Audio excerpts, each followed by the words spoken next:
Kalau kamu zaman sekarang bangun tidur pegang HP, ulama salaf bangun tidur pegang Quran, baca Quran. Kamu mau makan megang HP, ulama salaf mau makan megang Quran. Kamu jalanmu, diammu, gerakmu pegang HP, ulama salaf jalannya, diamnya, geraknya megang Quran, baca Quran. Kamu nggak bisa tidur kalau nggak pegang HP, ulama salaf nggak bisa tidur kalau nggak baca Quran. Kamu 1 menit nggak pegang HP gelisah, 1 menit nggak pegang HP galau, ulama salaf 1 menit nggak pegang Quran, 1 menit nggak baca Quran, mereka galau. Jadi kalau kamu mau lihat bagaimana kesibukan ulama dulu dengan Al-Quran, kamu lihat aja bagaimana kesibukan kamu zaman sekarang dengan HP. Tidak pernah lepas kamu dari HP. Ulama salaf seperti itu juga, mereka tidak pernah lepas daripada Al-Quran. Bahkan anak-anak muda zaman sekarang, orang-orang dulu, santri-santri dulu, kalau ketemu ulama, kalau ketemu habaib, ketemu kiai, ya habib, ya kiai, ya ustad, arsyidna, ahdina, ustad, kiai, kasih saya petunjuk, kasih saya nasihat, kasih saya wasiat, kasih saya ilmu, minta nasihat, minta ilmu. Itu santri zaman dulu. Santri zaman sekarang, ketemu ustad, ketemu kiai, ketemu habib, gak minta wasiat, gak minta nasihat, gak minta ilmu, gak minta berkah, minta selfie, saudara-saudara. Itu murid-murid zaman sekarang, itu santri-santri zaman sekarang. Oleh karenanya, wahai para anak-anak muda, tanamkan di dalam hati kamu Al-Quran. Selalu jalanmu, diammu selalu dengan Al-Quran, berpedoman kepada Al-Quran, berakhlak dengan Al-Quran, beradab dengan Al-Quran, beramal dengan amal yang ada dalam Al-Quran. Jangan pernah engkau jauh daripada Al-Quran. Wahai para anak-anak muda, kita umat Islam, selama kita masih berpegang teguh kepada Al-Quran, maka selama itu kita tidak akan pernah bisa dikalahkan.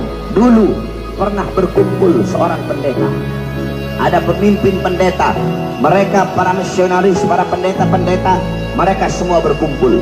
Tiba-tiba ada satu orang pendeta, dia angkat Al-Quran, kemudian dia berkata kepada pendeta-pendeta yang lain, wahai para pendeta-pendeta, wahai saudara-saudaraku, selama umat Islam masih berpegang teguh kepada ini kitab, yaitu Al-Quran, maka selama itu mereka tidak akan bisa dikalahkan.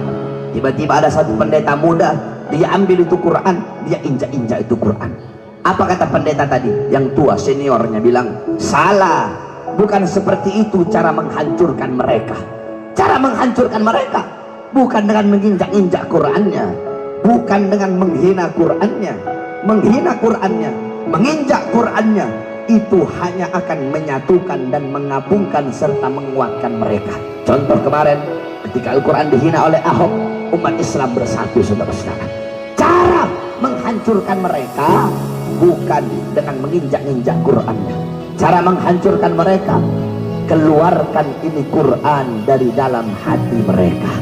Ketika hati mereka kosong dari Al-Quran, maka ketika itu mereka akan gampang kita hancurkan.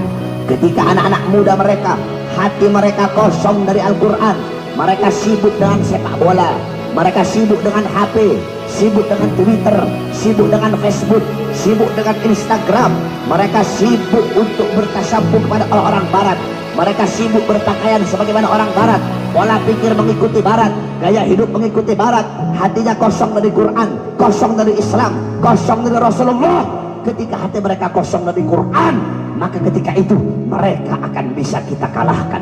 Oleh karenanya, wasiat saya terakhir kepada seluruh anak-anak muda yang hadir di sini. Alhamdulillah, Masya Allah, luar biasa.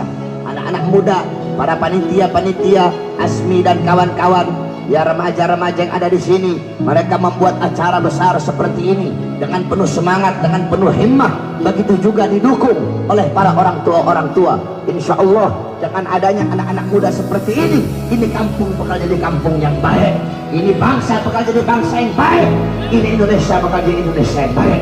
Sebab kenapa? Syubbanul yum rijalul ghad. Pemuda-pemuda masa kini adalah pemimpin-pemimpin di masa yang akan datang. Baik buruknya bangsa, bagus rusaknya bangsa, makmur sejahteranya bangsa ke depan tergantung dari anak-anak muda.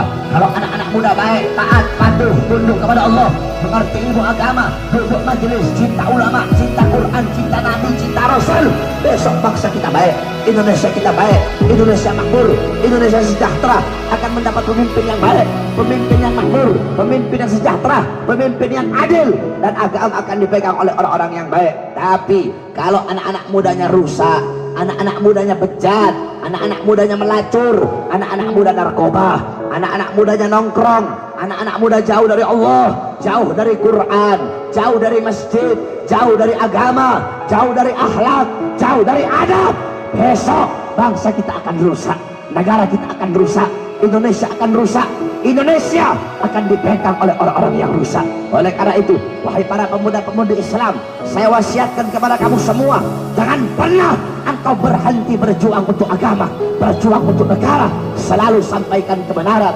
kepada para pejabat-pejabat yang zalim. Afdalul jihad kalimatu haqqin wa fi riwayah kalimatu adlin inda sultanin jair. Jihad yang paling bagus, jihad yang paling baik, jihad yang paling utama adalah menyampaikan kebenaran kepada para pemimpin-pemimpin yang zalim. Wahai para pemuda-pemudi Islam, di zaman sekarang rata-rata para pejabat bisa dibeli, betul? Presiden bisa dibeli, saudara-saudara, menteri bisa dibeli, partai-partai bisa dibeli, bahkan partai Islam bisa dibeli. Ada partai Islam lambangnya hijau tapi dalamnya merah, partai semangka, saudara-saudara. Banyak partai-partai yang bisa dibeli, banyak orang-orang yang mengkhianati bangsa, mengkhianati negara. Mereka jual ini bangsa kepada asing.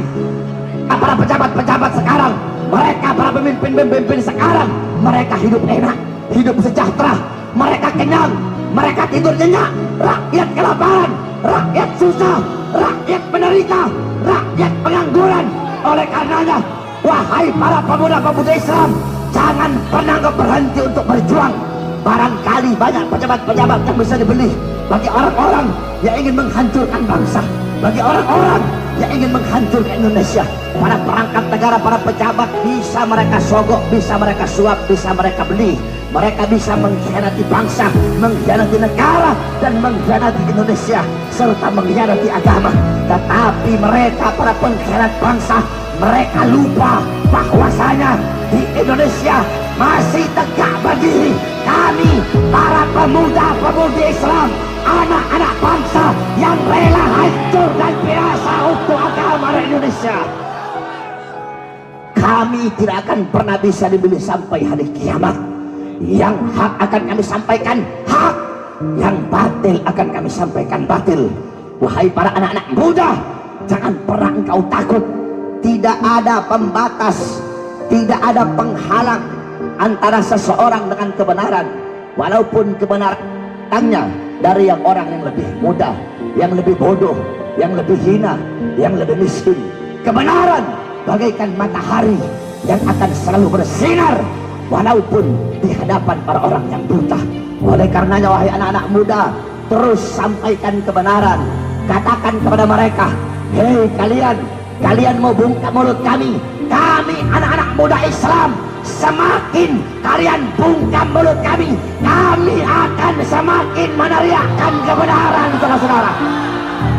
Hei para musuh-musuh agama, para pengkhianat bangsa, demi Allah, jikalau kalian maju satu langkah untuk melawan agama kami, untuk menjual bangsa kami, untuk menghancurkan rakyat, untuk menyengsarakan rakyat, kalian maju satu langkah, kami pemuda-pemudi Islam Indonesia maju 1000 langkah untuk melawan dan menghancurkan kalian.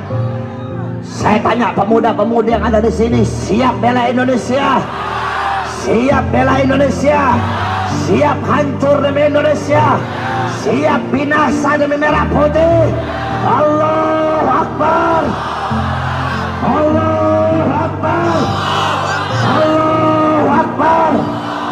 Siap jadi muda yang baik, siap jadi anak-anak muda yang taat, siap jadi anak-anak muda yang patuh kepada Allah. Wahai anak-anak muda, kalian para anak-anak muda, kalian rela mati untuk klub-klub bola kalian. Anak-anak becek rela mati untuk Persija, Anak-anak Viking rela mati untuk Persib. Anak-anak bonek rela mati untuk Persebaya. Jikalau kalian rela mati untuk klub-klub bola kalian, maka kalian harus lebih rela mati untuk agama dan bangsa Indonesia, saudara. Kalian anak-anak muda, kalian rela mati ngetrek bawa motor di atas aspal, kalian rela mati.